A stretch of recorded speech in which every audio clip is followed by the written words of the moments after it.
मजे की बात यह है कि इसराइल का प्रेसिडेंट कहता है कि हिटलर ने हमें मारना नहीं था, इसने ये सब सिर्फ और सिर्फ मुसलमानों के कहने पर किया था। लेकिन अब पूरी दुनिया को पता चल चुका है कि ये लोग कितने बड़े मुनाफिक और सबसे बड़े नमक हराम हैं। जो मुल्क इन्हें पनाह देता है ये उसी की पीठ के पीछे छुरा घोंप देते हैं। अस्सलामु अलैकुम वरहमतुल्लाहि वबरकातुहू। कैसे हैं आप सब लोग? आई होप आप सब लोग कुरान की जो क्लासेस हैं उनको फॉलो कर रहे होंगे, बट दिख तो नहीं रहा है क्योंकि अगर मैं कुरान के अलावा जो वीडियोस डालता हूँ उस पर बहुत व्यूज़ आते हैं, लाखों में व्यूज़ आ जाते हैं। बट अगर मैं कोई कुरान की वीडियो डालता हूँ तो उस पर 2-3 हज़ार, 4 हज़ार, 5 हज़ार या 10 हज़ार, उससे ज़्यादा नहीं। बट ये देख के थोड़ा बुरा लगता है कि किस तरह से कुरान से लोग दूर होते हैं और एंटरटेनमेंट वाली चीज़ों पे आते हैं। बट इंशाल्लाह हर वीडियो में कुरान की तबलीग तो मैं ज़रूर करूँगा, जो मैं अभी स्टार्ट की है। आपसे दरख्वास्त है कि आप इस चीज़ पे ज़रूर इस चीज़ पे फोकस करें। आज हम रिएक्शन देने वाले हैं हैदर टीवी की एक वीडियो पे, जिसमें हमें ये पता चलेगा कि हिटलर ने यहूदियों को मारा क्यों था। ऐसा क्या रीज़न था कि यहूदियों को हिटलर ने इतने सारे यहूदियों को मार दिया, कैसे? चलिए बिस्मिल्लाह। दोस्तों, क्या आप जानते हैं कि हिटलर, जिसे इस सदी का सबसे जालिम हुक्मरान माना जाता है, ये यहूदियों से इतनी नफरत क्यों करता था और इसने लाखों यहूदियों को आखिर क्यों कत्ल किया? और हिटलर को यहूदियों की ऐसी कौन सी बात पता चल गई थी जिससे वो दुनिया से ही यहूदी नस्ल को खत्म करना चाहता था? आज की इस वीडियो में मैं आपको एडोल्फ हिटलर और ज्यूस की ब्रीफ हिस्ट्री बताऊंगा और आपको पता चलेगा कि अगर यूरोपियन लोग इन्हें वहां से ना निकालते और फलस्तीन इनको पनाह ना देता तो आज जो हाल गाजा में हो रहा है वही हाल जर्मनी का होना था। तो चलिए शुरू करते हैं। दोस्तों, हिटलर को कौन नहीं जानता? एडोल्फ हिटलर एक ऐसा नाम है जो कि 19th सेंचुरी से ही आज तक दुनिया की सबसे फेमस नामों में से एक रहा है। पहली जंग अजीम के बाद इसने यहूदियों का जो हाल किया वो इतना भयानक था कि आज भी यहूदी इसके नाम से कांपते हैं। आप बिलीव नहीं करेंगे कि इस बंदे ने 60 लाख से भी ज्यादा यहूदी कत्ल कर दिए, और सिर्फ इतना ही नहीं बल्कि इन्हें इतनी बेरहमी से मारा कि इसके बारे में सुनकर किसी भी इंसान के रोंगटे खड़े हो जाएंगे। इसकी वजह ये थी कि ये बंदा यहूदियों से शदीद नफरत करता था, इसलिए ये पूरी दुनिया से इनका खात्मा करना चाहता था। वेल, उस वक्त तो लोगों को लगता था कि हिटलर एक बहुत ही जालिम इंसान है जो कि पूरी इंसानियत का दुश्मन है। लेकिन सच बात यह है कि इसकी इंसानियत से कोई दुश्मनी नहीं थी, बल्कि ये सिर्फ सिर्फ यहूदियों का ही दुश्मन था। इसलिए दुनिया से यहूदियों का नामो निशान मिटाना चाहता था। लेकिन सोचने की बात यह है कि हिटलर यहूदियों से इतनी दुश्मनी और नफरत क्यों करता था, और आखिर क्या वजह थी जिसने इसे 60 लाख यहूदियों को मारने पर मजबूर कर दिया? वैसे तो दुनिया के लिए हिटलर एक बहुत बड़ा कातिल और जालिम है, लेकिन अगर हिटलर के पॉइंट ऑफ व्यू से देखा जाए तो इसने यहूदियों का जो हाल किया उससे जर्मन की नस्लें बच गई थी। और जब आप इसकी पूरी स्टोरी सुनेंगे तो आप इस बात को मानने पर मजबूर हो जाएंगे कि हिटलर का जुल्म तो गलत था, लेकिन इसका यहूदियों के मुतालिक जो नजरिया था वो काफी हद तक सही था। वेल, ये कहानी शुरू हुई थी 1914 में। 1914 में एडोल्फ हिटलर जर्मनी का एक सिपाही था। ये शुरू से ही कोई ऑर्डिनरी सिपाही नहीं था, ये बहादुर तो था ही, लेकिन इसके साथ साथ बहुत ही स्मार्ट भी था। जुलाई 1914 में जब पहली बार जंग अजीम शुरू हुई तो हिटलर ने अपनी फौज के साथ मिलकर दुश्मन का मुकाबला किया और 4 सालों तक जंग लड़ता रहा। क्योंकि ये एक बहुत ही शार्प माइंडेड इंसान था, इसलिए जंग लड़ने के साथ साथ इधर उधर होने वाली तमाम एक्टिविटीज पर भी गौर रखता था और जायजा लेता रहता था कि इर्द गिर्द क्या हो रहा है। वेल, जर्मनी की पॉलिटिक्स और इसकी फौज में भी काफी सारे यहूदी थे जिनकी हरकतें से काफी ज्यादा मशकूक लगती थी। लेकिन जब जंग खत्म हुई तो इसका मुल्क हार चुका था। वेल, हिटलर को इस बात का अफसोस तो था ही कि जर्मनी जंग हार गया है, लेकिन ये बहुत ही गहरी सोच रखने वाला शख्स था, इसलिए इसे ये बात हजम नहीं हो रही थी कि इतने सिपाही और असला होने के बावजूद भी इसका मुल्क कैसे हार गया। इसने जंग के दौरान होने वाले तमाम मामलात पर तहकीक शुरू कर दी। इसे जर्मनी में मौजूद यहूदी सोल्जर्स और काफी सारे बड़ी शख्सियात पर पहले दिन से ही शक था। लेकिन जब इसने जंग में होने वाले हालात और वाकयात पर गौर किया तो इसे पता चला कि इन यहूदी सिपाहियों ने जर्मनी के साथ गद्दारी की है, जिसकी वजह से इनका मुल्क जंग हार गया है। असल में यहूदियों ने जर्मन फौज के तमाम सीक्रेट्स रशिया को देने शुरू कर दिए थे, इसलिए जब भी जर्मन फोर्सेस कुछ नया करने की कोशिश करती। रशिया को इनके इरादों का पहले से ही पता चल जाता था और वो हमेशा इन्हें नाकाम कर देता। यहाँ तक कि इन गद्दारों ने रशिया के कहने पर जर्मन सोल्जर्स पर पॉइजनस गैस अटैक किया, जिससे कई सिपाही मारे गए थे।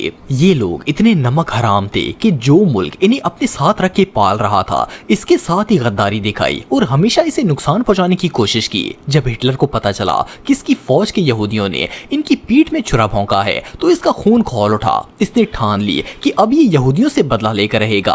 वेल, इसे यहूदियों की नापाक और मनफी सोच की समझ तो आ गई थी, लेकिन असल में इसने जज कर लिया था कि यहूद एक ऐसी कौम है जो कि बैक बाइटिंग करती है और अगर ये लोग यूरोप में रहे तो जर्मन नस्ल भी खतरे में पड़ जाएगी। खैर, हिटलर ने अपने साथ जुड़े लोगों को भी इनके बारे में आगाह करना शुरू कर दिया। इसने देखते ही देखते लोगों को इस हद तक कायल कर लिया कि हजारों लोग हिटलर का साथ देने के लिए खड़े हो गए। यहाँ तक कि 1933 में जब जर्मनी के अंदर इलेक्शन हुए तो इन्होंने इसे वोट देकर जर्मनी का मेयर बना दिया। वेल, जैसे ही हिटलर जर्मनी का मेयर बना, इसके हाथ बहुत सारी पावर्स आ गई। ये किसी भी सूरत में यहूदियों को अपने कंट्रोल में लेना चाहता था। इसे पता था कि अगर अब भी इन्हें कंट्रोल ना किया तो एक वक्त आएगा कि जब ये यहूदी उन्हीं पर ही हुकूमत करना शुरू कर देंगे। लेकिन मसला ये था कि ये यहूदी इतने शातिर थे कि पूरे जर्मनी में फैले हुए थे और किसी तरीके काबू आने का नाम नहीं लेते थे। हिटलर ने जब देखा कि घी सीधी उंगली से नहीं निकल रहा तो इसने उंगली टेढ़ी कर ली और इन गद्दारों को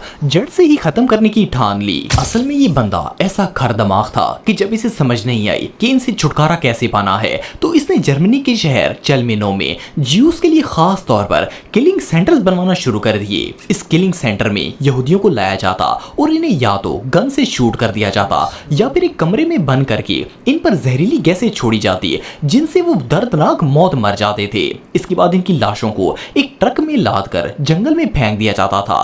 आहिस्ता आहिस्ता जर्मनी के अंदर न सिर्फ किलिंग सेंटर्स की तादाद में इजाफा होता गया बल्कि मरने वाले यहूदियों की तादाद भी रोज बरोज बढ़ती जा रही थी। इन किलिंग सेंटर्स को डेथ फैक्ट्रीज भी कहा जाता था। हर रोज इन डेथ फैक्ट्रीज में हजारों यहूदियों को लाकर मौत के घाट उतार दिया जाता। हिटलर की यहूदियों से नफरत की इंतहा ये थी कि अगर इसका बस चलता तो जर्मनी तो क्या पूरी दुनिया से ही इनका नामो निशान मिटा देता। 2 साल के अंदर अंदर इस शख्स ने 60 लाख से भी ज्यादा यहूदियों को मौत के घाट उतार दिया। इसके बाशिंदे पूरे जर्मनी से एक एक यहूदी को पकड़कर लाते और इन्हें इन डेथ फैक्ट्रीज में लाकर इंतहाई भयानक अंदाज में मौत के घाट उतार देते थे।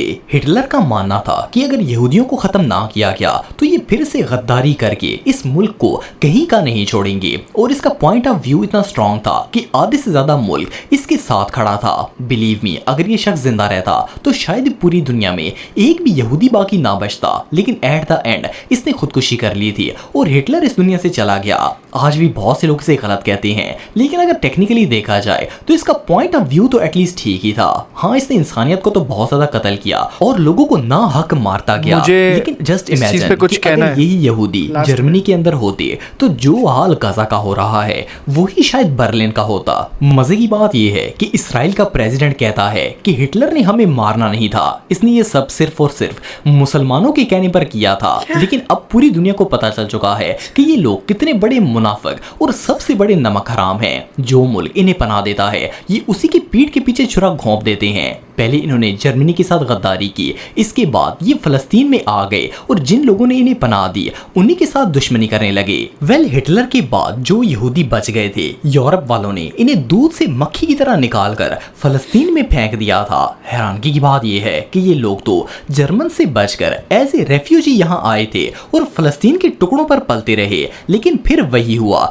जिसका डर हिटलर को था। आज ये लोग जो फलस्तीन के मुसलमानों के साथ कर रहे हैं, अगर ये जर्मनी में होते तो यही हाल जर्मन्स का करते, क्योंकि इनकी नेचर में ही गद्दारी है। ऑनेस्टली ये कौम इतनी बदबख्त है कि अल्लाह ने इनकी तरफ जितने भी नबी और पैगंबर भेजे हैं, चंद लोगों को छोड़कर बाकी सब ने इन्हें मानने से इनकार कर दिया। ये लोग हमेशा से ही गुमराही की मौत मरते आ रहे हैं और आगे भी मरते ही रहेंगे। अब ये लोग इतने पावरफुल हो चुके हैं कि फलस्तीन में जो कुछ हो रहा है पूरी दुनिया इसकी गवाह है, लेकिन किसी के अंदर इनसे लड़ने की हिम्मत नहीं है। खास तौर पर मुसलमान ममालिक भी इसके आगे खामोश हैं और फलस्तीन में होने वाली मौत का खेल अपनी आंखों से ऐसे देख रहे हैं जैसे ये बिल्कुल ऑर्डिनरी सी बात है। ऑनेस्टली 52 इस्लामिक ममालिक से बेहतर तो एक हिटलर ही था जिसने इन्हें आगे लगा लिया था। आज ये बात तो वाज़ह हो चुकी है कि ये लोग दुनिया के सबसे बड़े गद्दार हैं। ये जिस मुल्क में जाते हैं इसे ही लूट लेते हैं। इवन अब तो इन्होंने मस्जिद अक्सा में घुसकर सारी हदें ही क्रॉस कर दी हैं,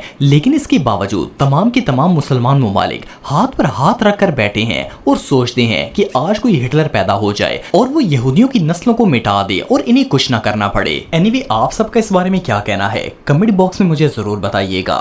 सो गाइस, ये था हमारा रिएक्शन। तो एडोल्फ हिटलर ने किस तरह से यहूदियों को मारा, कत्ल किया, 60 लाख यहूदी। तो अभी जैसे भाई ने ये बोला कि कुछ हद तक सही था और कुछ हद तक नहीं सही था, इस तरह से उन्होंने बात की। बट मेरी समझ के मुताबिक, कुरान के मुताबिक हर एक इंसान को जीने का हक़ है, चाहे वो यहूदी हो, चाहे वो ईसाई हो, चाहे वो कोई भी धर्म से मज़हब से ताल्लुक़ रखता हो। उसका एग्जीक्यूशन जब होगा या तो वो जंग में होगा या तो फिर कानून के दायरे में रह के होगा। उसके अलावा अगर कोई इंसान अपने हाथ में कानून लेके किसी को कत्ल करता है तो अल्लाह ताला का वाज़े फरमान है, कत्ल की सज़ा कत्ल है, चाहे वो मुसलमान ही किसी का कत्ल क्यों ना करे। ये अल्लाह के कवानीन है जिसके विरुद्ध हम नहीं जा सकते, जिसके आगे हम नहीं जा सकते। और रही बात यहूदियों की, ऐसा नहीं है कि किसी यहूदी ने ईमान नहीं लाया।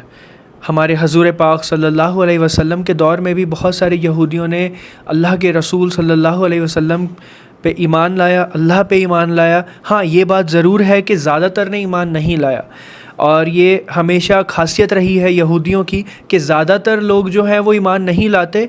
बट कुछ लोग जो हैं जिनको अल्लाह ताला हिदायत देता है, जिनके दिल नरम होते हैं, या फिर अल्लाह ताला जिनके दिल नरम कर देता है, वो लोग ईमान ले आते हैं, जो हट धर्मी नहीं होते। तो यही बात है कि इंसान चाहे जिस भी मज़हब से ताल्लुक़ रखता हो, जिस भी मज़हब से ताल्लुक़ रखता हो, जिस भी रीजन से, कंट्री से, सिटी से, किसी भी चीज़ से ताल्लुक़ रखता हो, हर एक इंसान को जीने का हक़ है इस दुनिया में। बिकॉज़ सबका जो हिसाब है वो करने का हक़ सिर्फ़ अल्लाह का है। इंसान किसी इंसान का हिसाब नहीं कर सकता, सिर्फ़ और सिर्फ अल्लाह के कवानीन के मुताबिक ही कर सकता है, उसके अलावा नहीं। बट इंसानों ने अपने हिसाब के कवानीन बना लिए, इंसानों ने अपने हिसाब से हिसाब करना स्टार्ट कर दिया है। अब सब कंट्रीज़ के अपने अपने लॉज़ हैं, उनके अपने कवानीन हैं, उसके मुताबिक सारी जुडिशरी है, उसके मुताबिक सारे कानून हैं। आपका इसके बारे में क्या कहना है ज़रूर बताइएगा कमेंट सेक्शन में। तो अभी आपको एक हदीस बताता हूँ। हज़रत अबू उमामा रज़ी अल्लाहु अन्हु से रिवायत है कि रसूल अल्लाह सल्लल्लाहु अलैहि वसल्लम ने इरशाद फरमाया, 3 शख्स ऐसे हैं जो अल्लाह ताला के ज़िम्मेदारी में हैं, अगर ज़िंदा रहे तो इन्हें रोज़ी दी जाएगी और इनके कामों में मदद की जाएगी, और अगर इन्हें मौत आएगी तो अल्लाह ताला इन्हें जन्नत में दाखिल फरमाएगा। एक वो जो अपने घर में दाखिल होकर सलाम करे, दूसरा वो जो मस्जिद में नमाज पढ़ने के लिए जाए, तीसरे वो जो अल्लाह ताला के रास्ते में निकले। अल्लाहु अकबर। तो ये जो रिवायत है इस पे आप अमल करें इंशाअल्लाह। अस्सलामु अलैकुम व रहमतुल्लाहि व बरकातुहू।